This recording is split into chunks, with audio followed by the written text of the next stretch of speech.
Kat sini abang aku nak tunjukkan you guys something yang korang boleh buat dan aktiviti sangat-sangat best. And nak bagi korang punya training memanah lagi best, iaitu dengan memanah dengan EUC. Memanah menggunakan EUC ni memang best guys, and also juga challenging.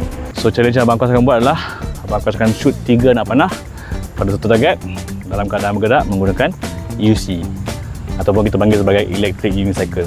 Okay, let's go guys. Okay, so di sini kita akan bersedia dan load and shoot. Oh, kena pada besi.